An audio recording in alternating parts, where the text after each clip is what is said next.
দেশের ৮টি অঞ্চলের ওপর দিয়ে আজ রাত ১টার মধ্যে ঘণ্টায় সর্বোচ্চ ৬০ কিলোমিটার বেগে ঝড় হতে পারে বলে সতর্ক করেছে আবহাওয়া অধিদপ্তর। বৃহস্পতিবার আবহাওয়াবিদ মো শাহিনুল ইসলাম স্বাক্ষরিত এক পূর্বাভাসে জানানো হয়, সন্ধ্যা ৬টা থেকে রাত ১টার মধ্যে রংপুর, দিনাজপুর, ময়মনসিংহ, নোয়াখালী, কুমিল্লা, চট্টগ্রাম, কক্সবাজার ও সিলেট অঞ্চলে পশ্চিম বা উত্তর পশ্চিম দিক থেকে দমকা কিংবা ঝড়ো হাওয়া সহ বৃষ্টি বা বজ্রসহ বৃষ্টি হতে পারে।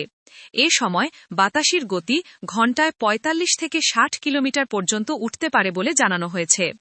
এসব এলাকার নদীবন্দরগুলোকে ১ নম্বর সতর্ক সংকেত দেখাতে বলা হয়েছে।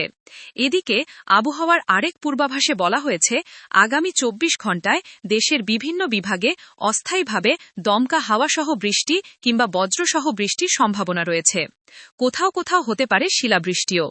আবহাওয়াবিদরা জানান, এ সময় দিনের তাপমাত্রা ২ থেকে ৩ ডিগ্রি সেলসিয়াস পর্যন্ত বাড়তে পারে, তবে রাতের তাপমাত্রা সামান্য কমতে পারে। তাই ঝড় বৃষ্টির সময় সবাইকে সতর্ক থাকার আহ্বান জানিয়েছে আবহাওয়া অধিদপ্তর।